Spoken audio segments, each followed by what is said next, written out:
नमस्कार विद्यार्थी मित्रांनो, सर्वांचे स्वागत. या व्हिडिओमध्ये आपण खूपच महत्त्वाचा जो घटक आहे ज्याचं नाव आहे डेटा इंटरप्रिटेशन किंवा आलेख. म्हणजेच MPSC गट ब व गट क परीक्षांच्या दृष्टीने स्टॅटिस्टिक्स किंवा सांख्यिकीमधील हा एक घटक आहे आणि 4 ते 5 प्रश्न आपल्याला या घटकावर दिसतात. बऱ्याच विद्यार्थ्यांना या घटकाची भीती वाटते, पण हा व्हिडिओ बघितल्यानंतर तुम्हाला ती भीती कायमची दूर होणार आहे आणि काही कॉन्सेप्ट लक्षात ठेवून आणि एक व्यवस्थितरित्या एक लिमिटेड सराव करून आपण पूर्णच्या पूर्ण प्रश्न या घटकावर सॉल्व करू शकतो. या व्हिडिओमध्ये जे आपण प्रिव्हियस इयर क्वेश्चन्स डिस्कस करणार, आपण MPSC गट ब मुख्य 2024 मध्ये जे आलेखावर प्रश्न आलेले आहेत त्यामध्ये त्यांचे लेवलसुद्धा मी तुम्हाला एक्सप्लेन करून दाखवणार, जेणेकरून डिफरंट म्हणजे कोणत्या लेवलचे प्रश्न MPSC कडून एक्सपेक्टेड आहेत किंवा तुमची प्रिपरेशन एक्सपेक्टेड आहे ते आपल्याला लक्षात येईल. आपण जे प्रश्न आहेत त्यांना 3 लेवलमध्ये डिवाइड करणार आहोत, लेवल 1 आणि लेवल 2. लेवल 1 आणि लेवल 2 चे प्रश्न आपल्याला सॉल्व झालेच पाहिजेत परीक्षांमध्ये. आणि लेवल म्हणजे काय, अगदी 30 ते 40 सेकंदात जे प्रश्न आपण सॉल्व करू शकतो. बरेच विद्यार्थी जे आहेत ते मॅथमॅटिक्स वर जास्त फोकस करत नाहीत, पण तुम्ही थोडा एक फोकस करून अभ्यास केला तर तुम्ही 30 ते 40 सेकंदात डेफिनेटली प्रश्न सॉल्व करू शकता. लेवल 2 म्हणजे जवळपास 1 मिनिटांपर्यंत आपण त्यावर वेळ देऊन तो प्रश्न सॉल्व करू शकतो. लेवल 3 म्हणजे थोडासा आउट ऑफ सिलेबसचा जो प्रश्न असतो, ॲक्च्युली आउट ऑफ सिलेबस नसतो, पण कधी कधी एखादा टफ प्रश्न येतो. या व्हिडिओमध्ये सुद्धा 2 प्रश्न अशा प्रकारे लेवल 2 किंवा लेवल 3 चे तुम्ही म्हणू शकता. जर पहिल्यांदा तुम्ही बघितलेलं असेल तर ते तुम्हाला लेवल 3 चे वाटतील, पण त्यांना लेवल 2 मध्ये कशा प्रकारे आणायचं ते आपण ह्या व्हिडिओमध्ये डिस्कस करणार आहोत. तर सुरू करूया लेक्चरला. तर पहिला प्रश्न जो आहे, पहिला जो आलेखाचा प्रश्न तुम्हाला विचारण्यात आलेला होता तो स्क्रीनवर आहे.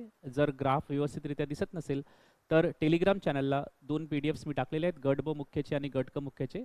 ते बघून सुद्धा तुम्ही हे बघू शकता.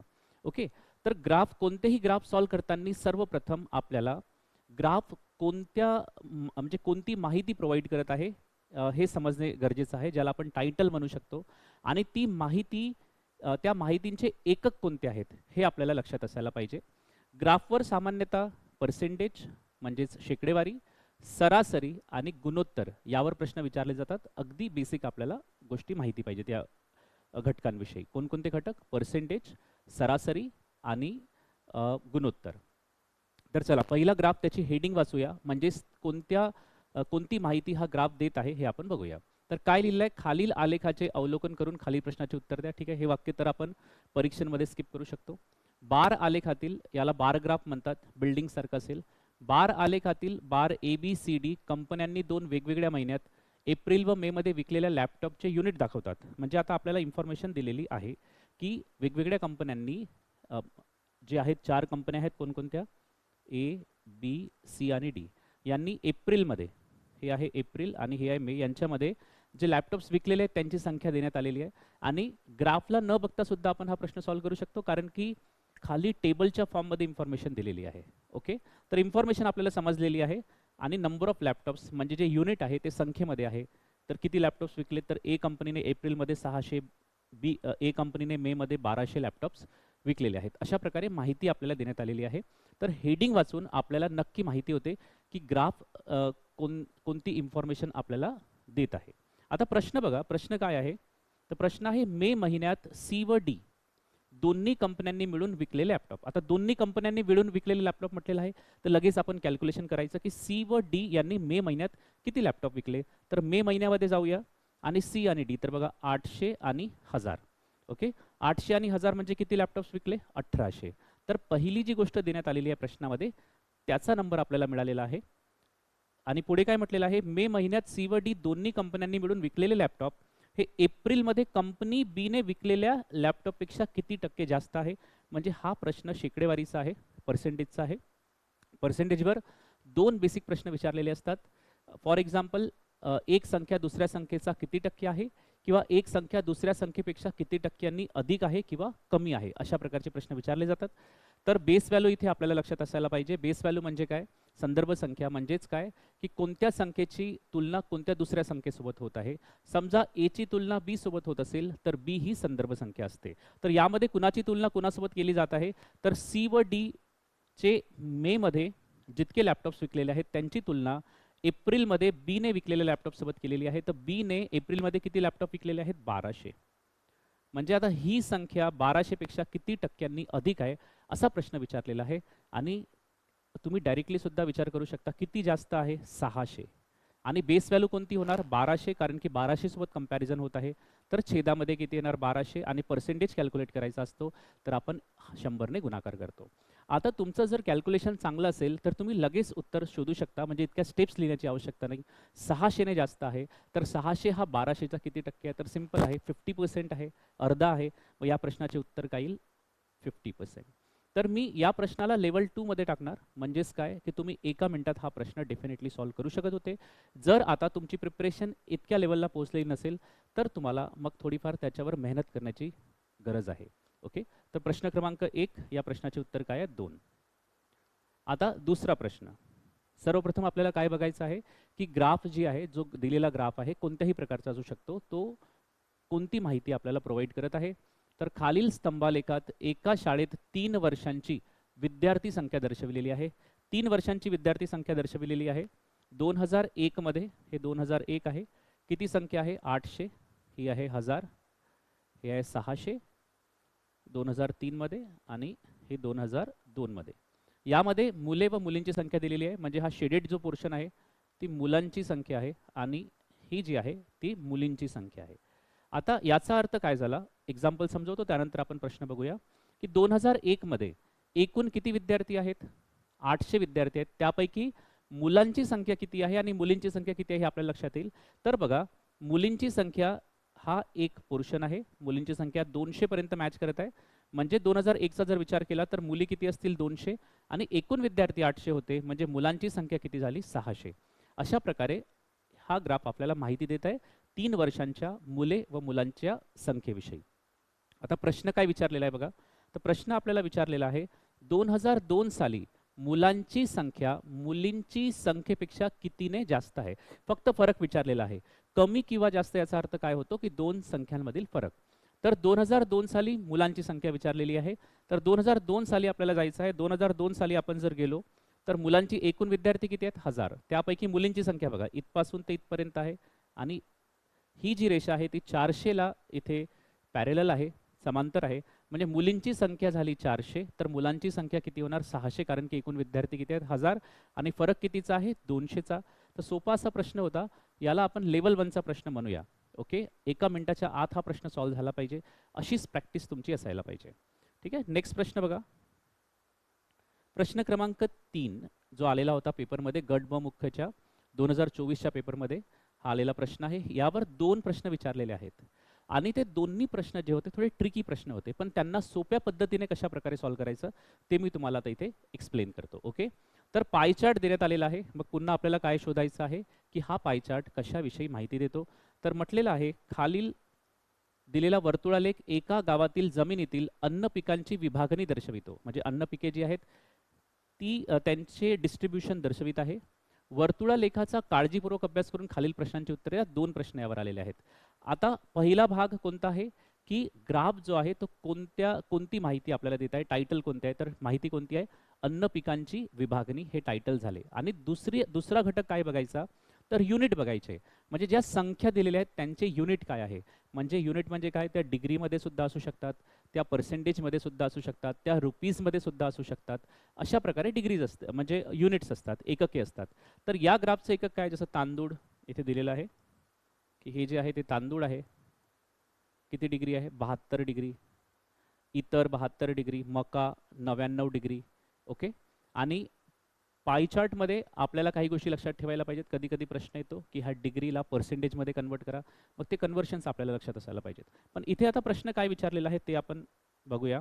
जर तांदळाचे प्रति एकरी उत्पन्न गव्हापेक्षा 50% अधिक असेल, है ना, वाक्य व्यवस्थित इथे समजून घ्यायचे आहेत. जर तांदळाचे प्रति एकरी उत्पन्न गव्हापेक्षा 50% अधिक असेल, म्हणजे समजा गव्हाचे प्रति एकरी उत्पन्न जे आहे ते आपण 1 गृहीत धरले तर तांदळाचे प्रति एकरी उत्पन्न किती असेल? 1.5 असेल, कारण की 50% जास्त आहे. किंवा तुम्हाला जर डेसिमलमध्ये कॅल्क्युलेशन करायचे नसतील तर प्रति एकरी उत्पन्न 10 कन्सिडर करायचे. तर तांदळाचे प्रति एकरी उत्पन्न किती होणार 15, कारण की 10चा 50% किती 5 आणि 5चे किती झाले 15. तर ह्या संख्या पण तुम्ही लक्षात ठेवू शकता, म्हणजे अशा प्रकारे कन्सिडर करू शकता की प्रति एकरी उत्पन्न किती आहे. ओके, आता प्रश्न विचारलेला आहे गव्हाचे उत्पादन हे तांदळाच्या किती टक्के आहे. ओके, पर्सेंटेजचा प्रश्न आहे, म्हणजे पहिल्या संख्येची तुलना दुसऱ्या संख्येसोबत केली जात आहे. किती जास्त आहे किंवा किती कमी आहे अशा प्रकारे विचारलेलं नाही आहे. जर किती टक्क्यांनी अधिक आहे किंवा किती टक्क्यांनी कमी आहे असा प्रश्न असता तर मग आपण दोघांचा फरक अंशामध्ये लिहितो. पण इथे डायरेक्ट आपल्याला गव्हाचे उत्पादन हे तांदळाच्या किती टक्के आहे, म्हणजेच इथे बेस व्हॅल्यू जी कोणती आहे, म्हणजे गव्हाचे कंपॅरिझन, गव्हाचे उत्पन्न याला कशासोबत कंपेअर करायचं आहे, तांदळाचे उत्पन्न. आणि प्रति एकरी उत्पन्न आपण काढलेले होते 10 आणि 15. आता छेदामध्ये येणार तांदळाचे उत्पन्न आणि वर येणार गव्हाचे उत्पन्न. आता किती एकर क्षेत्र आहे हे आपल्याला माहिती पाहिजे, पण आता त्यामध्ये किती एकर आहे, आपण डिग्रीला एकरमध्ये कशा प्रकारे कन्वर्ट करायचं असं काही करायचं नाही, कारण की वर सुद्धा डिग्री येणार आहे, खाली सुद्धा डिग्री येणार आहे, ते कॅन्सलच होणार आहेत.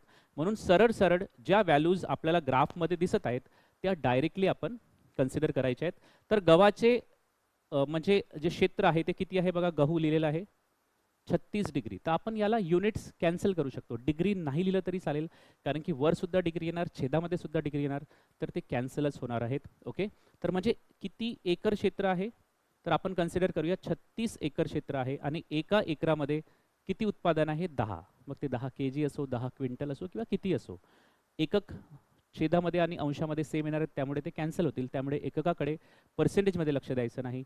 ओके, तर 36 गुणिला 10 हे झाले गव्हाचे उत्पादन. त्यानंतर तांदळाचे उत्पादन. आता तांदळाचे क्षेत्र किती आहे 72 कन्सिडर करूया, 72 एकर, आणि याचे उत्पन्न किती आहे 15, आणि पर्सेंटेज कॅल्क्युलेट करायचं आहे म्हणून गुणिला 100. तर प्रश्न व्यवस्थित समजून तुम्ही जर कॅल्क्युलेशन केले तर ते सोपे जाईल. आणि आता इथे कॅन्सलेशन करायचे, डायरेक्ट आपण गुणाकार करायचा नाही, भाग द्यायचा. कॅन्सलेशन म्हणजे काय, वरच्या संख्येला आणि खालच्या संख्येला एकाच संख्येने भाग देणे. तर आपण बघू शकतो 36 एका 36, 36 दुनी 72. आता 15 दुनी किती होतात 30, तर या ऐवजी 15 आणि 2च्या ऐवजी मी 30 लिहितो, आणि एक शून्याने एक शून्य आपण कॅन्सल करूया, म्हणजे आता 100 अंशामध्ये राहिले आणि छेदामध्ये किती राहिले 3, म्हणजेच 33.33 किंवा 1/3 हे या प्रश्नाचे उत्तर येईल. तर पर्याय क्रमांक 4 हे या प्रश्नाचे उत्तर असणार आहे. तर प्रश्न लेवल 2चा असू शकतो किंवा लेवल 2 प्लस म्हणू शकतो, कारण की असे प्रश्न म्हणजे कधी कधी विचारले जातात आपल्याला, पण तुम्ही जर अशा प्रकारचा सराव केला तर ते लक्षात येईल आपल्याला. ठीक आहे, तर आपण लेवल 3 लेवल 2च्या मध्ये या प्रश्न क्रमांक 2 आहे तो लेवल 3चा प्रश्न आहे, नक्कीच लेवल 3चा प्रश्न आहे. आणि अशा प्रकारचे प्रश्न खूप कमी विचारले जातात, तरी सुद्धा तुम्ही समजून घ्या, तुम्हाला समजून येईल की काय म्हटलेलं आहे. जर अन्न पिकांचे एकूण क्षेत्र 5% वाढले, म्हणजे आता जे क्षेत्र आहे ते 360 आहे एकूण क्षेत्र, ते 5% वाढले, म्हणजे 360चा 10% किती होतो 36, कारण की एक नंतर आपण डेसिमल पॉईंट पुट करतो. तर 10% 36, तर 5% त्याचे अर्धे होणार, तर 36चे अर्धे किती 18, म्हणजेच किती झाले 378 डिग्री. म्हणजे आता जे नवीन वर्तुळालेख तयार होणार आहे ते 378 डिग्री त्यामध्ये म्हटलेलं आहे. आणि तशाच प्रकारे तांदळाचे उत्पन्न 12%नी वाढले. आता तांदळाचे उत्पन्न आधी किती होते, हा तांदूळ आहे जो किती अंशाचा कोन दर्शवितो 72 अंशाचा कोन दर्शवितो, त्याला 12%नी वाढवण्यात आले. तर 72चा 12% कॅल्क्युलेट करूया, तर 12ने म्हणजे अशा प्रकारे कॅल्क्युलेट करू शकतो, 72चा 12% किती होणार, तर 12 दोन्ही 24, हातचे 2, बारी साती 84 आणि 2 86 आणि 2 नंतर डॉट, म्हणजे 8.64 डिग्रीने वाढलेला आहे. सुरुवातीला तांदळाचे जो डिग्री होता तो होता 72.00 डिग्री, आता प्लस केलं तर आपल्याला मिळेल 80.64 डिग्री.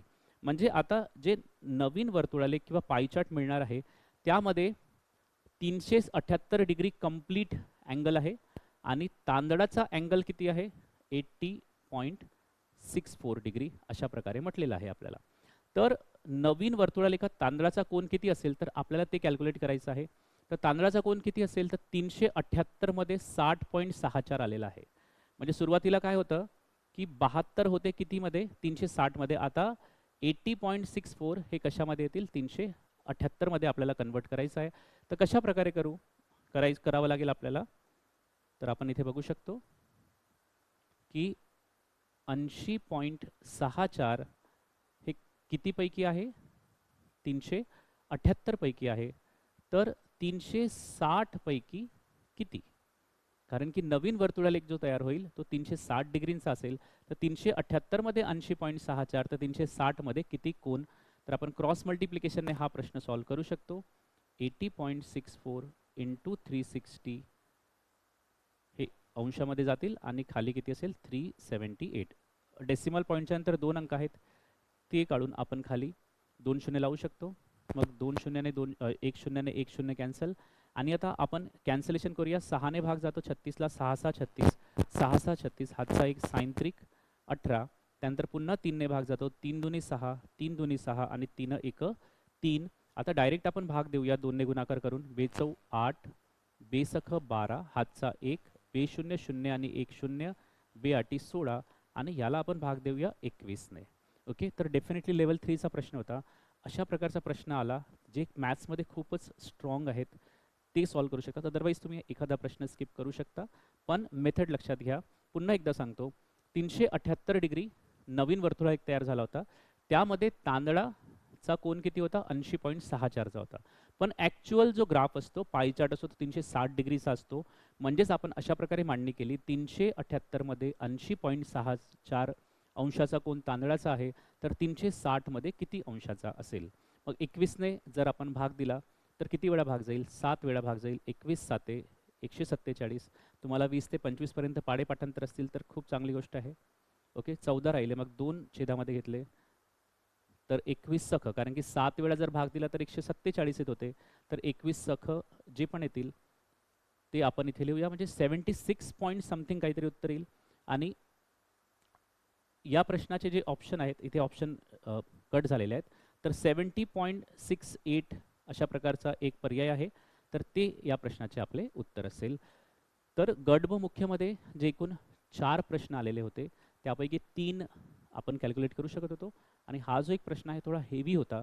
पण इतर जर आपण पेपर बघितले तर त्यामध्ये नेहमी असेच प्रश्न येतील. Not necessary. एक व्यवस्थितरित्या आपण अभ्यास करून हे प्रश्न टार्गेट करू शकतो. ओके, तर आय होप की तुम्हाला या व्हिडिओवरून काही माहिती मिळालेली असेल जी तुमच्या अभ्यासासाठी युजफुल असेल. जर व्हिडिओ चांगला वाटला असेल तर नक्की शेअर करा आणि टेलिग्राम चॅनलला जॉईन करा जेणेकरून तुम्हाला हे PDFs तिथे अवेलेबल होतील. Thank you very much.